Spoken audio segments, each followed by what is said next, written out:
दोस्तों आपकी स्क्रीन पर ये खबर देखिए, पाकिस्तान ने आज अपनी नौसेना को मोतानीर कामेकाजी ड्रोन दे दिए हैं। ये पाकिस्तानी नौसेना को मिल चुके हैं और बहुत ही जल्दी पाकिस्तान के तटीय इलाकों में इन्हें तैनात कर दिया जाएगा। रिपोर्ट तो ये कह रही है कि पाकिस्तान के कुछ युद्ध पोतों पर भी इन्हें तैनात किया जाएगा और ये पाकिस्तान का एक बड़ा चैलेंज है यहाँ पर भारत के खिलाफ। वो इसीलिए क्योंकि इन ड्रोनों की रेंज 600 किलोमीटर तक है और पाकिस्तान का दावा है कि ये ईरान के शाहिद ड्रोन जैसा ही है और ये पाकिस्तान के लिए ऐसा ही काम करेगा। जो लोग नहीं समझे मैं उन्हें बता दूं कि अब से कुछ टाइम पहले तक ईरान पूरी तरीके से अरब देशों पर कहर बरसा रहा था, एक के बाद एक ड्रोन दाग रहा था और ये वही ड्रोन थे यानी कि शाहिद क्लास के ड्रोन। और इन्हीं ड्रोन की मदद से वो अभी तक स्टेट ऑफ हॉर्मुज पर कब्जा करके बैठा हुआ है। जो भी स्टेट ऑफ हॉर्मुज से गुजरता है और ईरान को उस पर हमला करना होता है तो वो इन्हीं ड्रोन्स की मदद लेता है। ये वही ड्रोन है जिनकी मदद से आज ईरान ने अमेरिका तक को झुका दिया है और अमेरिका से अपनी सारी शर्तें मंगवा रहा है। अब पाकिस्तान भी इसी सफलता को कॉपी करना चाहता है। अपने इस नए कामिकाजी ड्रोन की मदद से उन्होंने इसी शाहिद ड्रोन की एक कॉपी बनाई है और आज हर पाकिस्तानी इस टाइम पर खुशी से उछल रहा है क्योंकि इनका कहना ये है कि जैसे अमेरिका को झुका दिया है ईरान के कामिकाजी ड्रोन शाहिद ड्रोन ने, जबकि ईरान के कंपेयर में अमेरिका बहुत शक्तिशाली है, अब ऐसे ही पाकिस्तान भी भारत को झुका देगा। जी हाँ दोस्त, आप जानते ही हो कि भारत पाकिस्तान के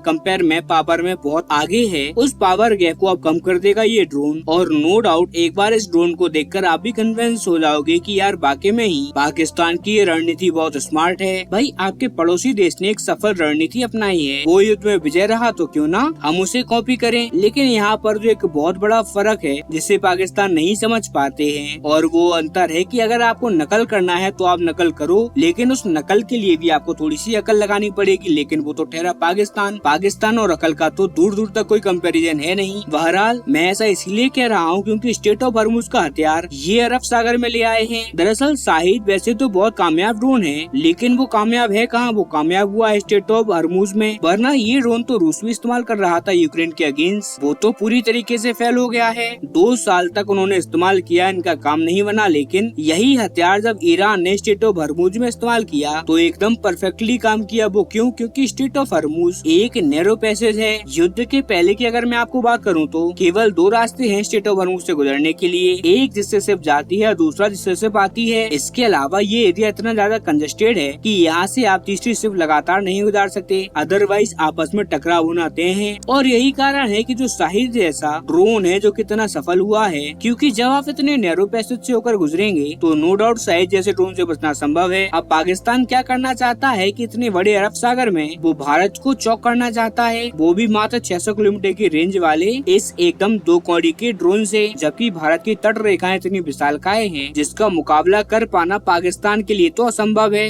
भारत की नौसेना इतनी विशालकाय है कि मुश्किल से आधे घंटे में पूरे पाकिस्तान का ब्लॉकेट कर देगी। और रही बात मुंबई या भारत के किसी और बड़े शहर को इस ड्रोन का निशाना बनाने की, तो ये तो एकदम इम्पॉसिबल टास्क है क्योंकि इसके लिए पहले इस ड्रोन को बैठना होगा एक शिप के ऊपर और वो शिप भारत के करीब आएगी और तब जाकर आप इस ड्रोन को लॉन्च करोगे और फिर ये ड्रोन भारत के डिफेंस सिस्टम को चकमा देगा, जो कि शायद पॉसिबल नहीं होगा। और अगर वो चकमा दे लेता है तब जाकर वो किसी बिल्डिंग पर लगेगा और ये प्रोसीजर इतना लंबा है कि इसे फॉलो करने के लिए पाकिस्तान को आधा दिन तो लग ही जाएगा। और ऐसे में भारतीय नौसेना एक बार नहीं 100-200 बार तो इंटरसेप्ट कर ही लेगी इनकी इस घटिया हरकत को और बड़ी आसानी से कहीं भी मार के गिरा देगी। खैर पाकिस्तान के इस मूर्खतापूर्ण हरकत पर आपका क्या मानना है, कमेंट में आपकी राय देना ना भूलें। सारे चैनल सब्सक्राइब करें, वीडियो लाइक करें। मिलते हैं जल्दी अपनी अगली वीडियो में।